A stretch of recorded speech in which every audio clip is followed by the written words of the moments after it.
2026 में आने वाली एवेंजर्स मूवी का नाम एवेंजर्स 5 होगा, एवेंजर्स सीक्रेट वॉर्स पार्ट 1 होगा या फिर कैंग डायनेस्टी। कैंग डायनेस्टी तो होगा नहीं because Kang is out of the picture. So Avengers 5 को लेकर एक बहुत बड़ी मेजर अपडेट है जो मैं आज आपके साथ शेयर करूंगा। हेलो गाइस, मेरा नाम है हिमांशु एंड ये जो अपडेट है ये आ रही है इंडस्ट्री इनसाइडर जेफ स्नाइडर की तरफ से, जो कि बहुत जाने माने पहुंचे हुए इनसाइडर है एंड 800 से भी ज्यादा मार्वल के स्कूप्स दे चुके हैं जिनमें से ज्यादातर सच हुए हैं। अब पहली इंपॉर्टेंट अपडेट तो ये है कि इन्होंने बोला है कि एवेंजर्स 5 की जो शूटिंग है वो अगले साल के फर्स्ट क्वार्टर से शुरू हो जाएगी एंड ये चीज बहुत लॉजिकल भी है बिकॉज देखो, मैंने आपको अपनी एक पिछली वीडियो में बताया था कि स्पाइडरमैन 4 की जो शूटिंग है वो इस साल के एंड से शुरू हो जाएगी एंड उसका मतलब अगस्त सितंबर के आसपास से, यानी अगले साल के फर्स्ट क्वार्टर तक जाते जाते लगभग मेजर जो शूटिंग झुक के रहना पड़ेगा मेरे आगे। अगले साल के फर्स्ट क्वार्टर तक जाते आते स्पाइडरमैन 4 का जो मेजर पोर्शन होगा वो शूट हो चुका होगा, तभी मार्वल एवेंजर्स 5 पर पूरी तरह से फोकस कर पाएगा। इसीलिए इसकी शूटिंग अगले साल के पहले क्वार्टर से शुरू हो जाएगी, मतलब स्पाइडरमैन 4 की शूटिंग के अराउंड 5 या 6 महीने बाद ही। अब दूसरी जो सबसे इंपॉर्टेंट अपडेट है जिससे आपको इस मूवी के प्लॉट का मतलब ये कैसी होगी इसका अंदाजा लग जाएगा, वो ये है कि इस मूवी का डायरेक्टर कौन होने वाला है। इसका काफी हद तक एक कंफर्मेशन आ चुका है, काफी हद तक। देखो, इस मूवी को कोई ऐसा बंदा डायरेक्ट करेगा जिसने पहले कभी कोई मार्वल मूवी डायरेक्ट ना की हो। तो सबसे पहले तो इसी बात से कई सारे जो बड़े नाम है वो यहाँ से कट हो जाते हैं, लाइक रूसो ब्रदर्स वो इसे डायरेक्ट नहीं करेंगे। सैम रेमी का नाम लिया जा रहा था कि वो इसे डायरेक्ट कर सकते हैं, बट वो भी डायरेक्ट नहीं करेंगे क्योंकि वो ऑलरेडी पहले क्लासिक स्पाइडरमैन मूवीज बना चुके हैं और अभी रिसेंटली उन्होंने मल्टीवर्स ऑफ मैडनेस पर भी काम किया था, तो वो भी इसे डायरेक्ट नहीं करेंगे। तो ऐसा कौन सा बंदा है जो पहली बार मार्वल मूवी को डायरेक्ट करेगा? तो इसका भी मैं आपको आंसर देता हूं।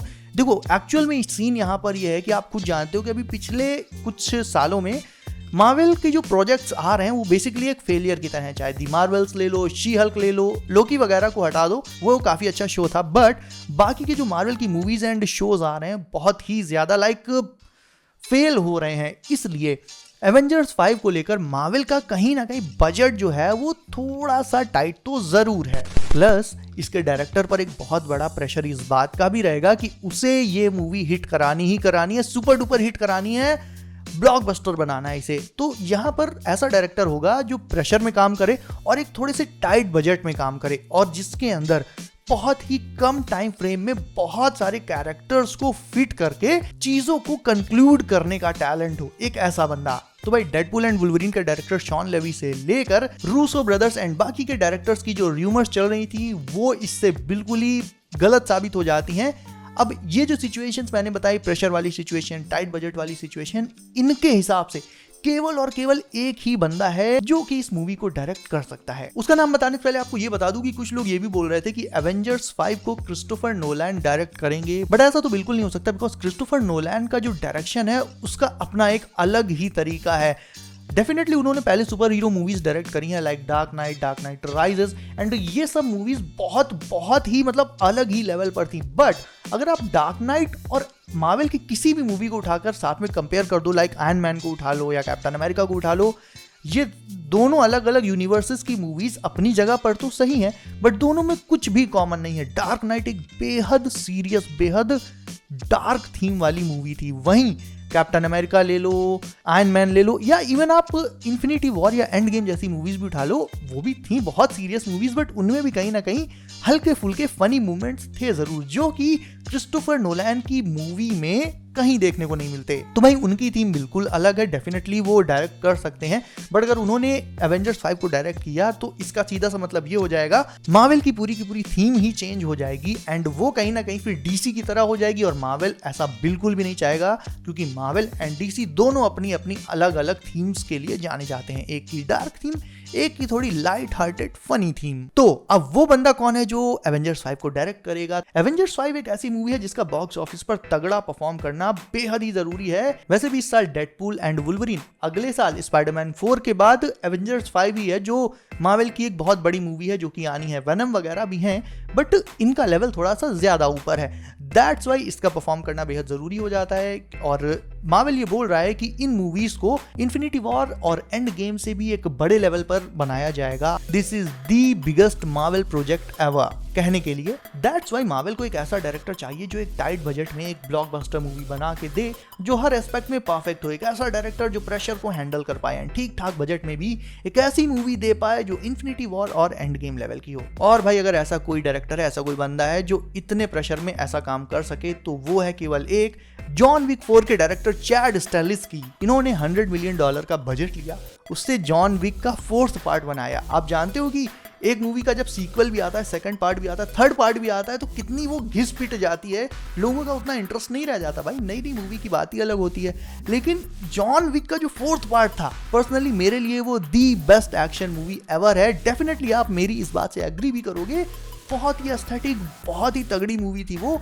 और 100 मिलियन के बजट से जब उन्होंने बनाई थी और इसने कमाई करी थी लगभग आधे $1 बिलियन की, यानी 495 समथिंग $मिलियन की इसने कमाई करी थी ओवरऑल। तो भाई यही वो डायरेक्टर हैं जो एक ठीक ठाक बजट लेकर काफी प्रेशर में बहुत ही अच्छी, बहुत ही तगड़ी मूवी बनाकर दे सकते हैं। तो कहा यह जा रहा है कि मार्वल अब चैड स्टालिस्की को ही एवेंजर्स 5 की कमान सौंप चुका है। एंड ये सिर्फ ऐसे ही कहने की बात नहीं है। अभी जनवरी में ही चैड स्टालिस्की ने केविन फाइगी के बारे में काफी कुछ बोला था। उन्होंने ये तक बोला था कि केविन ने जॉन विक 4 में काफी सारी चीजों में उनकी मदद करी थी, यानी ये अभी कॉन्टैक्ट में है आपस में। प्लस comicbook.com को दिए गए एक इंटरव्यू में चैड ने केविन फाइगी को अपना मेंटोर तक बता डाला था। यानी इनके बीच में खिचड़ी तो पकी रही है पिछले कुछ टाइम से। लेकिन ठीक है, अभी ऐसी कोई ऑफिशियल कंफर्मेशन तो नहीं आई है, बट मैं वो भी बता देता हूं आपको कि ऑफिशियली कंफर्मेशन, ऑफिशियल अनाउंसमेंट कब आएगी, वो होगी अभी जुलाई में कॉमिक कॉन में।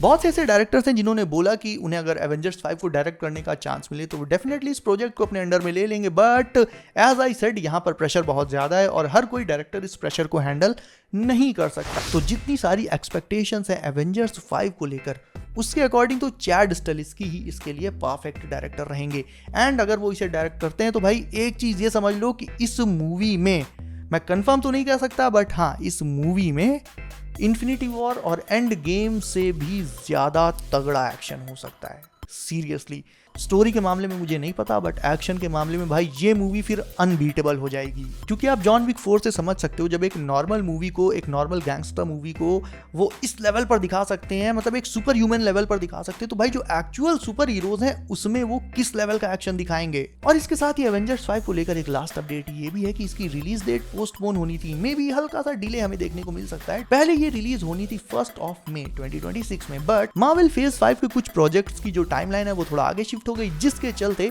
एवेंजर्स 5 पर भी इसका इफेक्ट पड़ेगा और वो भी थोड़ा सा डिले हो जाएगी, ज्यादा नहीं, हल्का सा। यानी 1 मई की जगह हमें थोड़ा बहुत इंतजार करना पड़ सकता है। और अब आ जाते हैं भाई टाइटल पर। तो टाइटल को लेकर तो बहुत सारी रूमर्स आ रही हैं। एवेंजर्स 5 मोस्टली जो इनसाइडर्स हैं, मोस्टली वो यही बोल रहे हैं कि इसका जो नाम, इसका जो टाइटल होगा वो एवेंजर्स सीक्रेट वॉर्स पार्ट 1 होगा। क्योंकि देखो, कैंग पर रूमर्स तो चल रही हैं, बट सीरियसली बताऊं, कैंग पर अब कुछ नहीं हो सकता क्योंकि वो पूरी तरह से डीफेम हो चुके हैं और मार्वल अब उन्हें वापस लेना नहीं चाहेगा। और वो एक नई डायरेक्शन में शायद निकल भी चुका है, मार्वल एक नई डायरेक्शन में निकल चुका है। दैट इज वाई कैंग जो है अब वो totally out of the picture हो चुका है और इसीलिए इसका नाम एवेंजर्स सीक्रेट वॉर्स पार्ट 1 हो सकता है। ज्यादातर इनसाइडर्स का भी यही कहना है, बट इसकी ऑफिशियल अनाउंसमेंट अभी जुलाई में कॉमिक कॉन में, मतलब 99% तो हो ही जाएगी। अब 1% है जो शायद ना हो, बट 99% मेजर अनाउंसमेंट तो अभी जुलाई में हो जाएगी। So guys,